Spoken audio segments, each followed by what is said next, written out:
رب اشرح لی صدری ویسر لی امری واحلل عقدۃ من لسانی یفقہوا قولی آمین یا رب العالمین۔ آج کل ہم ایک ترکیب سنتے ہیں، بلکہ یہ کہ سنتے ہیں لفظ بیانیے کا، نیریٹو۔ یہ چیز پچھلی صدی میں نہیں پائی جاتی تھی، یہ اسی صدی کی ایجاد ہے، بیانیے۔ تو بیانیہ سمجھ لیجئے کہ اس چیز کو کہتے ہیں کہ جس کا کوئی بے شک سر پیر نہ ہو، لیکن جس کو آپ بیان اتنی شد و مد کے ساتھ کریں کہ لوگ اس کا ایقان کر لیں، یقین کر لیں اس کے اوپر، یہ بیانیہ ہے۔ آپ کسی بھی شے کو بیانیہ بنا سکتے ہیں۔ آپ یہ بیانیہ بنا سکتے ہیں کہ جہاں پہ آپ کا یہ تربیتی پروگرام ہو رہا ہے، یہ بہت ہی سرسبز و شاداب اور بہت ہی جو ہے نا وہ صحت افزا مقام ہے، اور آپ یہ بیانیہ بھی بنا سکتے ہیں کہ یہ انتہائی صحت کے لیے مضر، موسم کے اعتبار سے بدتر، اور یہ خط استوا جیسے ممالک کا جو ہے نا وہ خطہ ہے، آپ یہ بیانیہ بھی بنا سکتے ہیں۔ تو بیانیے کے اندر یہ چیز نہیں ہوتی کہ آپ سچ کہہ رہے ہیں یا جھوٹ کہہ رہے ہوں۔ بیانیے میں یہ ہوتا ہے کہ آپ اس بات کو کتنی خوبصورتی سے کہہ رہے ہیں، کتنے مزین انداز میں کہہ رہے ہیں، اپیلنگ انداز میں کہہ رہے ہیں، اٹریکٹیو انداز میں کہہ رہے ہیں، یہ اس سے بیانیہ بن جاتا ہے۔ یہ ہماری اس صدی کو، 21ویں صدی کو بیانیوں کی صدی کہا جاتا ہے۔ آپ نے سنا ہوگا کہ پچھلی صدی نظریات کی صدی تھی اور موجودہ صدی بیانیوں کی صدی ہے۔ تو اس کے مقابلے میں نظریہ بہرحال ایک بنیاد ہوتی ہے، اس کی جڑ ہوتی ہے، اس کا اصول ہوتا ہے، جس کے اوپر پھر پورا ایک نظام زندگی بنتا ہے، جس کو ہم نظریہ کہتے ہیں۔ اور جتنے بھی دنیا میں جو باطل نظریات جن کو ہم کہتے ہیں، تو وہ کسی نہ کسی فلسفے سے پھوٹے ہوتے ہیں، ان کی کوئی جڑ ہوتی ہے جس سے وہ نکلے ہوتے ہیں، اور وہ کوئی نہ کوئی فلسفہ ہوتا ہے۔ اور فلسفہ خود ایک بہت ہی یوں سمجھیے کہ وسیع مفہوم کا حامل لفظ ہے، لیکن اس کے کئی فلسفے ہیں دنیا میں جو رائج اس وقت ہیں، اور لیکن یہ کہ ان کی ایک بنیاد جو ہے نا، اگر ان کو ان کی تہ میں جا کے دیکھیں تو ایک لفظ ہے مادہ پرستی نا۔ اس ترکیب کے اندر سارے فلسفے سمو جاتے ہیں جتنے بھی اس وقت دنیا میں ہیں۔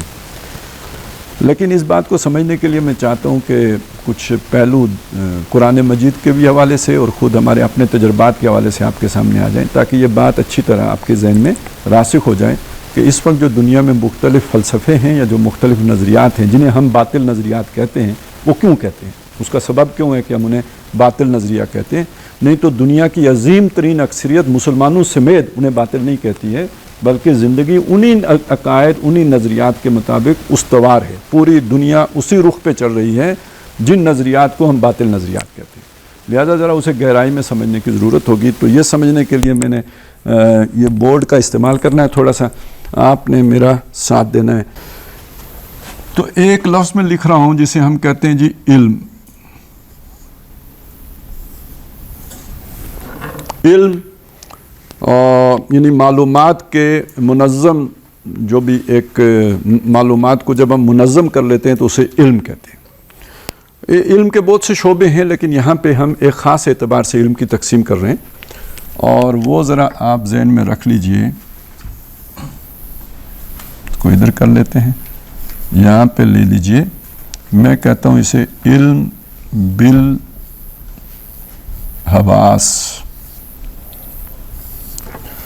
حواس خمسہ، 5 جو ہمارے آنکھ، کان، ناک، زبان اور ٹچ کرنے کی جو ہماری استعداد ہے، یہ 5 ہمارے حصے ہیں۔ حص کی جمع حواس، اور یہ سارے اصل میں ہمیں یوں سمجھیے ہمارے دماغ کو یا ہماری عقل کو ڈیٹا پرووائڈ کرتے ہیں۔ معلومات ساری جمع کر کے ہمارے دماغ کو یہ منتقل کرتے ہیں۔ یہ دماغ کی 5 حصے ہیں۔ تو اس علم بالحواس کو ہم علم بالعقل بھی کہہ سکتے ہیں۔ جی ٹھیک ہو گیا؟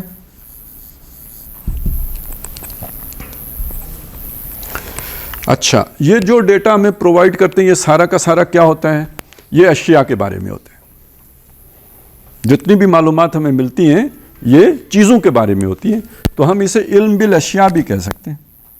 علم الاشیاء، علم بالاشیاء نہیں، علم الاشیاء۔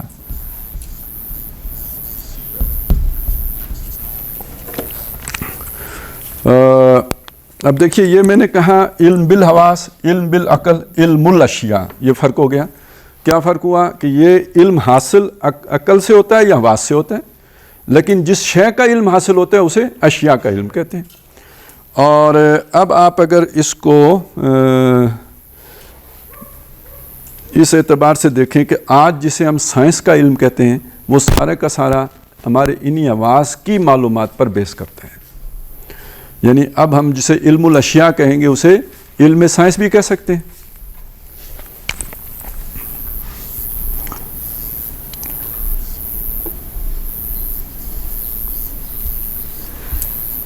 علم سائنس ٹھیک ہو گیا جی.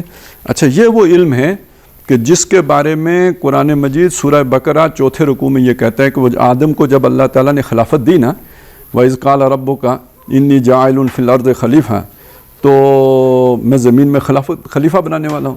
فرشتوں نے اعتراض کیا، انہوں نے کہا أَتَجْعَلُ فِيهَا مَن يُفْسِدُ فِيهَا، آپ اس کو بنائیں گے جو فساد مچائے گا، وَيَسْفِكُ الدِّمَاءَ، خون بہائے گا، وَنَحْنُ نُسَبِّحُ بِحَمْدِكَ وَنُقَدِّسُ لَكَ، ہم آپ کی تقدیس بھی کرتے ہیں، آپ کی حمد بھی کرتے ہیں. یعنی مطلب یہ ہے کہ ہم فسادی نہیں ہیں، ہم خون خرابہ کرنے والے نہیں ہیں، ہم پرامن لوگ ہیں اور آپ کی ثناخوانی بھی کرتے ہیں. تو گویا اس چیز کے ہم اہل ہیں، یہ انہوں نے زبان سے نہیں کہا لیکن مطلب اس کا یہی بنتا ہے. تو اللہ تعالیٰ نے پھر اس کے بعد آدم علیہ السلام کو اشیاء کا علم دے دیا اور پھر فرشتوں سے کہا کہ ذرا آپ مجھے ان اشیاء کے نام بتا دو. انہوں نے کہا جی سبحانک، آپ پاک ہو، ہمیں تو وہی معلوم ہے کہ جو آپ نے ہمیں سکھایا ہے. اب اللہ تعالیٰ نے آدم علیہ السلام سے کہا کہ انبئہم باسمائہم، آپ ان کو ان چیزوں کے نام بتاؤ. فلما انباہم باسمائہم، تو جب آدم نے ان چیزوں کے نام ان کو بتا دیے تو اب اللہ تعالیٰ نے کہا کہ کیا میں نے تم سے نہیں کہا تھا علم اقل لکم انی عالم غیب السماوات والارض، یعنی اس کا مطلب ہے خلافت کا جو حقدار بننے کے لیے علم الاشیاء کا ہونا بہت ضروری ہے. خلافت آپ کو ملے گی، نیابت آپ کو ملے گی، وائسرنسی آپ کو ملے گی جب آپ کے پاس علم الاشیاء ہوگا. اس خلافت کا مطلب آپ بے شک دنیا میں رہنے کے طور طریقے لے لیجئے مطلب، یا اقتدار لے لیجئے، جو بھی آپ معنی لے لیں، لیکن یہ کہ برا اس وقت اس کا مطلب آپ یہ ذہن میں رکھ لیں کہ خلافت کی بنیاد وہ علم الاشیاء ہے جو آدم علیہ السلام کو دیا گیا. اب اس کا مطلب کیا ہے؟ ایک بات سمجھ لیجئے کہ آپ نے کوئی بیج دیکھا ہوگا، اس بیج کو ہم زمین میں ڈالتے ہیں اور پھر رفتہ رفتہ وہ ایک پودے کی صورت میں ظاہر ہوتا ہے، پھر ایک عرصے کے بعد وہ جوان ہوتا ہے، پھر اس پہ پھل آتے ہیں اور کچھ ابتدائی 2-4 سال پھل کم آتا ہے، پھر وہ اس کا پھل زیادہ آنا شروع ہو جاتا ہے، یعنی پوری طرح وہ درخت بن جاتا ہے اور پورا پھل دینے لگتا ہے. اسی طرح سمجھ لیجئے کہ یہ علم الاشیاء آدم علیہ السلام کے اندر ایک بیج کی مانند تھا اور وہ یہ اس کے جو سورسز تھیں وہ حواس خمسہ تھیں. وہاں سے ترقی کرتا کرتا کرتا کرتا آج وہ علم الاشیاء جو ہے عروج آدم خاکی سے انجم سے میں جاتے ہیں وہاں تک پہنچا ہے. یعنی یہ جو جتنا آج سائنس کا نالج ہے یہ در حقیقت اسی علم کی ترقی ہے جس کا بیج پہلے دن حضرت آدم علیہ السلام کے اندر رکھ دیا تھا. یعنی یہ آدم کا پوٹینشل تھا جو رفتہ رفتہ رفتہ رفتہ ظاہر ہوتا چلا آیا اور آج یہاں تک پہنچ چکا ہے کہ اب ہم سے فاصلے ناپنے نہیں ناپے جاتے نا. اب ویسے ہم نے وہ جو نوری سال بنایا ہے، لائٹ ایئر بنا تو لیا، کیلکولیشن کے لیے تو بن گیا، لیکن آپ اس کا کوئی تصور ذہن میں لا سکتے ہیں؟ یار 1 نوری سال کتنا ہوتا ہے، تو 1,00,000 نوری سال کتنا ہوتا ہے اور 1 خرب نوری سال کتنا ہوتا ہے. تو ہم وہ فاصلوں تک پہنچ گئے جو کئی ہزار، کئی لاکھ، کئی ارب نوری سال ہیں. یعنی یہ وہ فاصلہ ہے جو ہمارے تصور میں نہیں آ سکتا، لیکن علم اب ہمارا وہاں تک گویا دستک دے رہا ہے، کائنات کے اس سرے پہ جا کے دستک دینا شروع ہو گیا. تو یہ سارا انسان کے یہ جو کیپیبلٹیز تھیں یا جو بھی اللہ تعالیٰ نے اس کو استعدادات دی تھی ان کا ظہور ہے جسے ہم کہیں گے یہ علم سائنس ہے. اچھا یہ ساری معلومات جب دماغ میں آتی ہیں تو دماغ کا اپنا ایک فنکشن ہے، یہ اس سے آگے پھر چھلانگیں لگاتا ہے، اس لیے کہ انسان محض معلومات رکھنے والا کمپیوٹر نہیں ہے. اگر یہ بات ہوتی تو پھر تو کام ختم تھا، لیکن یہ کہ انسان کی ایک سوشل لائف بھی ہے، اس کی بیوی ہوتی ہے، اس کے پھر بچے ہوتے ہیں، پھر یہ انہیں سنبھالتا ہے، ان کی آگے شادیاں کراتا ہے، پھر اس کا کوئی کاروبار ہوتا ہے، اور اس کے آگے یہ ہے کہ اس کے لوگوں کے ساتھ تعلقات ہوتے ہیں، پھر یہ ایک پورا کوئی نظام بنا کے تو رہتا ہے، ایک معاشی نظام کا حصہ ہوتا ہے، سیاسی نظام کا حصہ ہوتا ہے. تو ظاہر ہے یہ بھی انسان کی جو بھی اس کی لائف ہے اس کے ساتھ یہ چیزیں جڑی ہوئی ہیں، اس کی زندگی ان چیزوں کے اندر جکڑی ہوئی ہے. اب یہ ذرا سامنے لے آئیے نا اس کو، کہ یہ جو ہمارا ایک یہ تو ہو گیا جی علم سائنس. اس علم سائنس میں کیا کیا آتا ہے جی؟ دیکھیں آج اس کے بہت شعبے ہو گئے ہیں. یعنی نبی صلی اللہ علیہ وسلم کے دور میں یہ علم موجود ہی نہیں تھا، باقاعدہ علم کی صورت میں نہیں تھا. تو جو تھا وہ کوئی اور چیز تھی. یعنی وہ پہلے سقراط، افلاطون، ارسطو جو لوگ گزرے تھے ان کے ہاں فلسفے تھے، سائنس نہیں تھی. اچھا اب یہ جو سائنس پھر وجود میں آئی، پھر سائنس کے مختلف شعبے بنے، جو علم بڑھتا گیا تو اس کے شعبے بڑھانے پڑے، کیا کریں، اس کے بغیر گزارا نہیں ہے. تو موٹے موٹے شعبے جناب آپ کے پاس آ گیا جناب، کیا آ گیا جی؟ جسے آپ کہتے ہیں فزکس، کیمسٹری،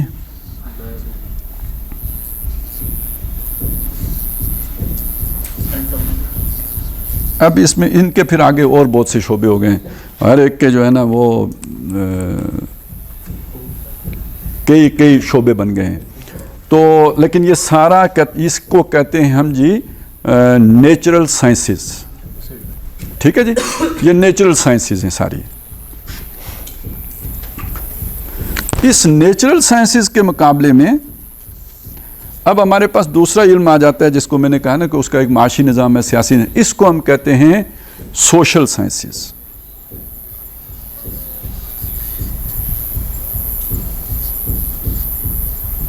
اور اس میں کیا کیا آ جاتا ہے جی؟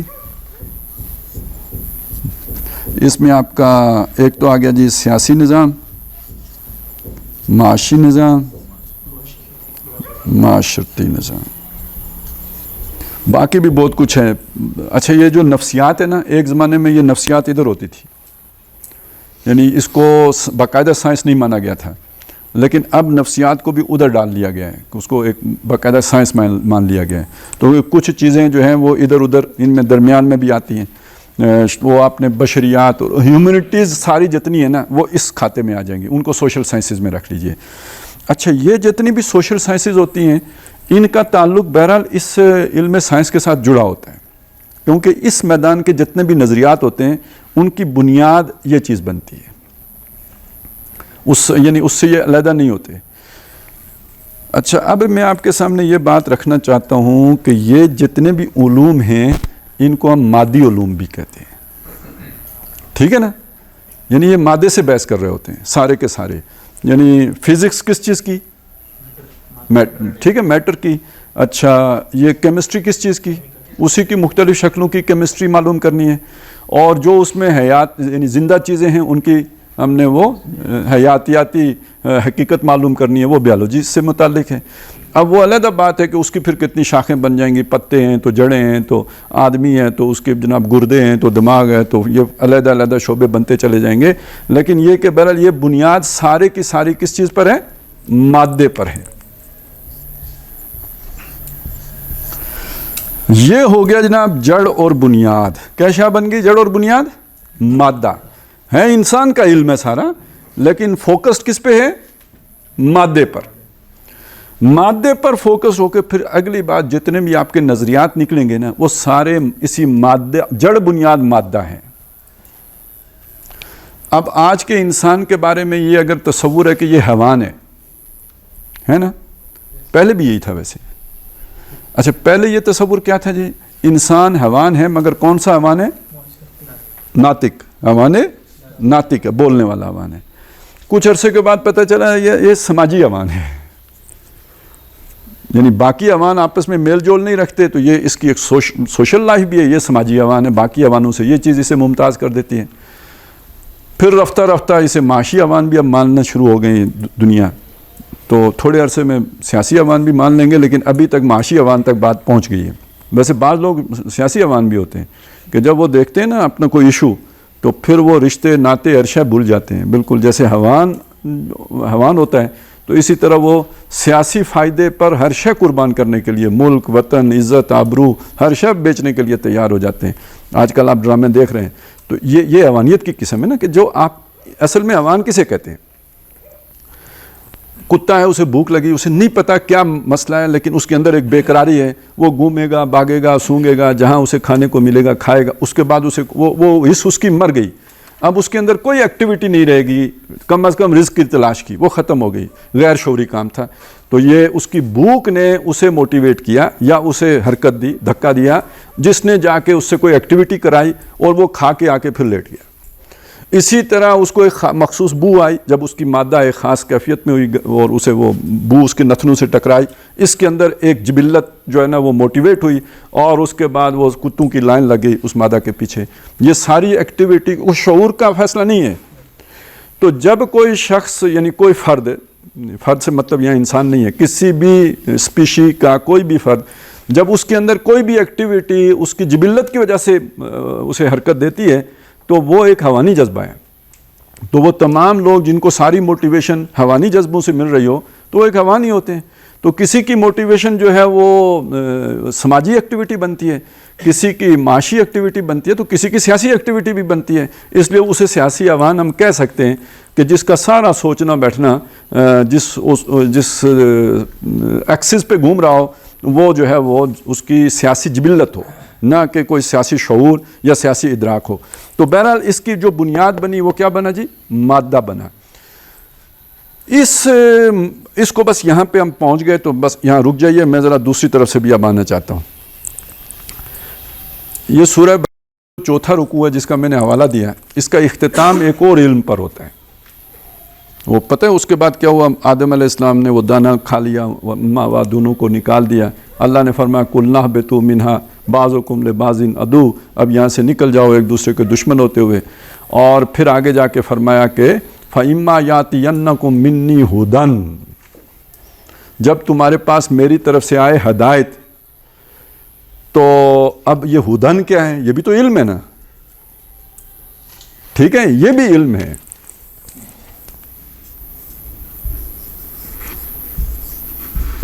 یہ بھی ایک قسم ہے علم کی، لیکن اس کو علم بالروح کہیں گے ہم۔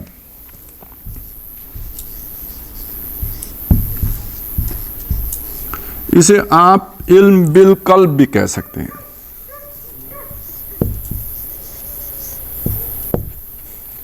اور اسے آپ علم بالوحی بھی کہہ سکتے ہیں۔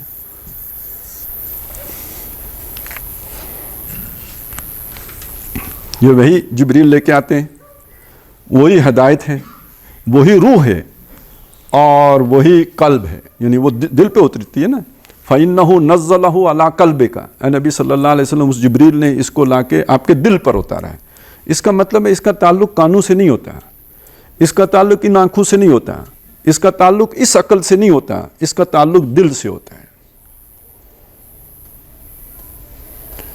آپ میں سے کتنوں کو حیرت ہوئی کہ دل تو بس پمپنگ مشین ہے یار، اس کا سوچنے سمجھنے سے کیا تعلق؟ آپ کو یہ بات لگی یا نہیں لگی؟ خیال آیا یا نہیں آیا؟ آیا۔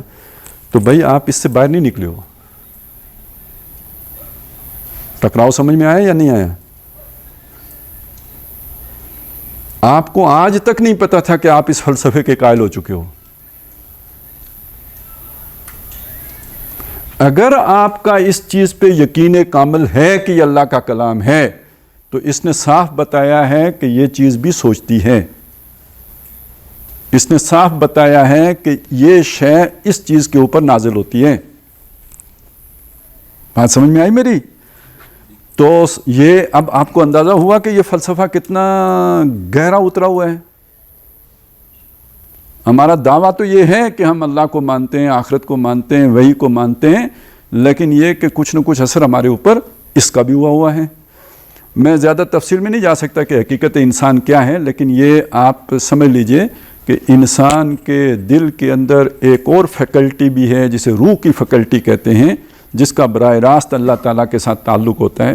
اور یہ رحم مادر میں انسان 4 مرحلوں سے فزیکل وہ شیپس بدل چکی ہوتی ہیں اس کی، نطفہ، نطفے سے علقہ، علقہ سے مضغہ، اور اس کے بعد جو اس کا اگلا مرحلہ ہوتا ہے اس میں لا کے وہ روح اس کے اندر ڈالی جاتی ہے. تو جان تو اس میں پہلے دن ہے, نطفے میں بھی جان ہے نا کہ نہیں ہے, جان تو اس میں بھی ہے, روح ایک علیحدہ شے ہے. اور یہ آدمی جب مر جاتا ہے تو یہ جو جسم ہے یہ مٹی میں جاتا ہے, لیکن اس کی روح جہاں سے یہ آئی ہوتی ہے وہاں واپس جاتی ہے. انا للہ و انا الیہ راجعون. باڈی تو نہیں جاتی اللہ کے پاس واپس, روح واپس اللہ کے پاس جاتی ہے. اور اس جسم کی ساری غذا جو ہے اس کی مادی جسم کی یہ مٹی سے آتی ہے. پیدا بھی مٹی سے ہوا, جب تک زندہ رہا ساری غذا بھی مٹی سے ملی, مرنے کے بعد پھر مٹی میں چلا گیا, اور دوبارہ اٹھایا بھی اسی مٹی سے جائے گا.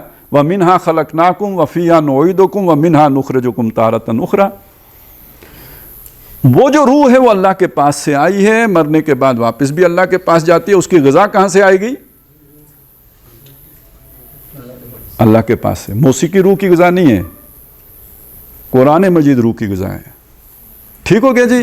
تو اب یہ جو ہے یہ ایک بالکل علیحدہ سورس آف نالج ہے, جسے ہمیں اللہ تعالیٰ نے اگر یقین دے دیا تو چلے ہم مانتے ہیں, لیکن دنیا تو نہیں مانتی نا.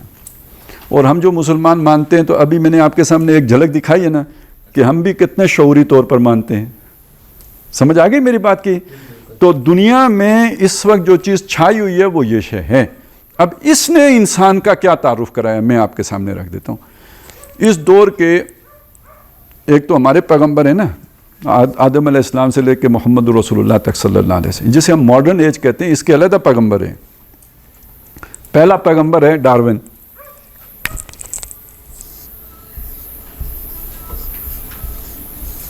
اس نے کیا کہا جی کہ انسان ایک اسپیشیز سے ایوالوڈ ہوتا ہوتا ہوتا ہوتا یہ اس ایوالوڈ فارم میں ہمارے سامنے آ گیا ہے جو آج ہے. یعنی وہی بندر والی بات نا, یعنی ایک مرحلے پہ بندر بھی تھا, پھر وہاں سے ہوتا ہوتا آج یہاں پہ پہنچ گئے ہیں. اور جو لوگ میڈیکل سائنس پڑھتے ہیں تو ان کا بالکل اس معاملے میں یعنی حق الیقین ہوتا ہے انہیں کہ ایسا ہی ہے. دلائل اس نے ایسے جمع کیے ہوئے ہیں. تو ویسے بھی جب انسان اپنی باڈی کو کمپیریزن کرتا ہے کسی حیوان کے ساتھ, اپنی عادتوں کو وہی عادتیں, وہی جنس ادھر بھی ہے, جنس ادھر بھی ہے, بھوک ادھر بھی ہے, بھوک ادھر بھی ہے, ٹھیک ہے, ادھر بھی جو ہے نا وہ اپنے ڈومینیشن کا کچھ نہ کچھ جذبات ہوتے ادھر بھی ہیں. تو جب آپ وہ کمپیریزن بھی کرتے ہیں تو آپ کو وہ حیوانیت اپنے اندر بھی نظر آ رہی ہوتی ہے. اور پھر یہ کہ وہ باتیں اور بھی بہت سے اعتبار سے جڑتی نظر آتی ہیں. دیکھیں نا, ادھر بھی 4 ٹانگیں ہیں تو ادھر 2 بازو 2 ٹانگیں ہیں, تو لگتا تو یہی ہے نا, بیسیکلی تو وہی چیزیں ہیں, بس تھوڑی سی ایوولوشن کے نتیجے میں ایک کھڑا ہو گیا, دوسرا ابھی تک اسی طرح جھکا ہوا ہے. تو کوئی اس طرح کی چیزیں مل ملا کے تو لوگوں کے ذہنوں کے اوپر یہ بات جم جاتی ہے ڈارون صاحب کی کہ انسان ایک حیوان ہے. لیکن ایک بڑا فرق ہو. دیکھیے میں نے آپ کو بتایا تھا حیوان ناطق پہلے بھی کہا گیا, سماجی حیوان بھی کہا گیا, میں نے کہا اور آگے بڑے معاشی حیوان کہہ دیں. لیکن جب ڈارون نے حیوان کہا تو یہ اور حیوان ہے, وہ والی حیوانیت کوئی اور شے تھی, یہ والی حیوانیت کوئی اور شے ہے. وہ ساری باتیں جو تھیں ان کی کوئی سائنٹیفک جو ہے وہ بنیاد نہیں تھی. اس کے پیچھے اگرچہ کہ سائنس نہیں ہے, لیکن یہ کہ بہرحال وہ سائنٹیفک اپروچ ضرور موجود ہے جو اس کے پیچھے ہے. لہٰذا دنیا نے اس شے کو تسلیم کیا. میں اور آپ نہیں مانتے تو ہم تو جزیرے میں رہتے ہیں نا, پھر ہمارے علیحدہ دنیا ہے. وگرنہ یہ کہ پوری دنیا میں جس چیز کو تسلیم کیا جاتا ہے, جو دنیا میں ٹرینڈ سیٹر ہیں وہ تو یہی بات مانتے ہیں جو ڈارون نے بتائی. اچھا, بات یہاں رکی نہیں. ڈارون کے بعد پھر تشریف لائے جناب آپ کے فرائڈ صاحب. ان کو کہا جاتا ہے کہ یہ ماہر نفسیات تھے. ویسے آپ انہیں پڑھیں تو انہیں لگتا نہیں کہ یہ کوئی بھی ماہر نفسیات تھے, یہ کوئی بہت بڑے جادوگر معلوم ہوتے ہیں مجھے, جو تھوڑا بہت مجھے پڑھنے کا موقع ملا. تو جیسے کاہن لوگ نہیں ہوتے جن کے شیطانوں کے ساتھ رابطے ہوتے ہیں, جنات کے ساتھ, یہ کوئی اس طرح کا بندہ تھا. بھائی میں نے خواب دیکھا ہے, میرا خواب کی بنیاد کیا ہے, لاشعور میں کیا ہے, وہاں تک نفسیات دان تو اتنی جلدی نہیں پہنچ جاتا جتنی جلدی یہ چھلانگ لگاتا تھا. تو بہرحال وہ تو ایک, آپ اگر کبھی پڑھیں موقع ملے تو آپ کو اندازہ ہوگا میں نے کیا بات عرض کی ہے. لیکن دوسری شخصیت یہ ہے, اس نے انسانی یعنی نفسیات کا بہت اچھا اپنا مشاہدہ بھی پیش کیا ہے، بہت ساری چیزیں جو ہے وہ بالکل صحیح بھی ہیں، لیکن یہ کہ اس نے یہ بات ڈکلیئر کی کہ انسان کے اوپر جو سب سے یعنی ماسٹر ڈیزائر یعنی جو اس کے اوپر سب سے زیادہ حاکم خواہش ہے وہ جنس کی خواہش ہے، سیکس کی خواہش ہے۔ اس کا مطلب یہ کہ یہ روٹی بھی اس لیے کھاتا ہے تاکہ کچھ طاقت حاصل ہو تو اچھی طرح سیکس کر سکے۔ اس کا مطلب یہ ہے کہ یہ دکان بھی اس لیے کرتا ہے، یعنی ساری اس کی معاشی ایکٹیویٹی، ساری اس کی سوشل لائف، ساری اس کی محنت اور تگ و دو صرف ایک بات کے لیے ہے جس کا نام سیکس ہے۔ ٹھیک ہو گیا؟ یہ ایک اور میں نے پیغمبر کہا ہے یہ، اور اس معنی میں کہا ہے کہ جو اب آگے جتنے فلسفے بنیں گے، جتنے نظریات بنیں گے، ان بنیادوں پر بنیں گے۔ آگے چلیں جی، اب ایک اور صاحب آئے، اس کے ساتھ ہی آپ رکھ لینا ایڈلر کو بھی رکھ لیں، لیکن یہ کہ اس کے بھی اپنے چلیں دونوں کو جوڑ لیتے ہیں، ایک ایڈلر ہے اور ایک ہے مارکس۔ فرائیڈ کے مقابلے میں ایڈلر نے یہ بات کہی ہے کہ بھئی یہ جو ہے نا یہ سیکس کا مسئلہ نہیں ہے، یہ ڈومینیشن کا مسئلہ ہے، یعنی حکومت قائم کرنا، لوگوں کے اوپر اپنا غلبہ حاصل کرنا۔ تو یہ ساری جتنی بھی جبلتیں ہیں یہ ڈومینیشن کے جذبے کے ساتھ جڑی ہوئی ہیں۔ مارکس نے آ کے کہا نہیں، بھوک کے ساتھ جڑی ہوئی ہیں، روٹی، کپڑا اور مکان، باقی چیزیں ساری۔ وہ کہتے ہیں نا، ہمارے ہاں بھی ایک محاورہ نا کیا ہے کہ پیٹے نہ ہن روٹیاں تو ساریاں گلاں کھوٹیاں۔ تو اس کا مطلب ہے کہ اگر پیٹ میں روٹی نہ ہو تو نہ یہ والا کام ہو سکتا ہے، نہ یہ والی سوچ آ سکتی ہے۔ یہ سوچیں ساری تبھی آتی ہیں جب پیٹ میں روٹی جاتی ہے۔ تو گویا ان کے نظر میں سب سے بڑا جو جذبہ ہے وہ کون سا جذبہ ہو گیا؟ روٹی کا جذبہ ہو گیا۔ اچھا، اب اس سے پھر سارے نکلے جناب فلسفے۔ اب ظاہر ہے آپ نے جو بھی آج دنیا میں قانون سازی ہوگی کسی بھی ملک میں تو انسان کی عقل کے تابع ہوگی، اور عقل یہاں پہ پہنچی۔ یہ آج کی عقل کے امامان عقل ہیں۔ جب ہم قائل ہو گئے کہ انسان ایک معاشی حیوان ہے یا ایک سیاسی حیوان ہے، یا جب ہم قائل ہو گئے کہ یہ ایک جنسی حیوان ہے، تو اب اس پہ ایک بات بنے گی۔ بات یہ بنے گی کہ بھئی حیوانوں کے اوپر تو جنسی اعتبار سے کوئی قدغن تو نہیں ہوتی نا، مطلب کتوں کے اوپر کوئی قانون سازی ہوتی ہے کہ آپ اس مادہ کے پاس کیوں چلے گئے اور اس کے پاس کیوں نہیں گئے؟ تو یہ انسانوں کے اوپر یہ قدغنیں کیوں ہوں؟ یہ ماں ہے اور یہ بہن ہے اور یہ بیٹی ہے اور یہ پھوپھی ہے اور یہ محترم رشتے ہیں اور یہ دوسرے کی بیوی ہے اور یہ آپ کی بیوی ہے۔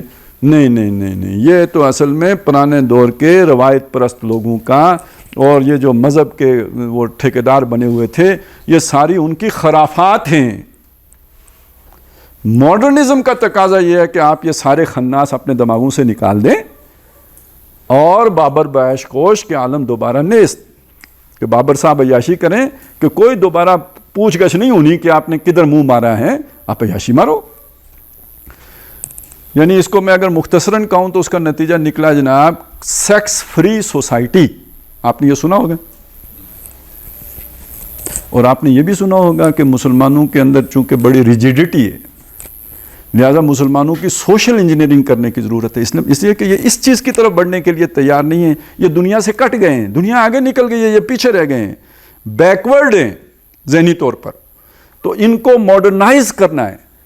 تو روشن خیال، بڑا اچھا ویسے لے کے آئے ہیں لفظ روشن خیال، لیکن روشن خیالی کا مطلب سیکس فری سوسائٹی تک لے کے جانا ہے۔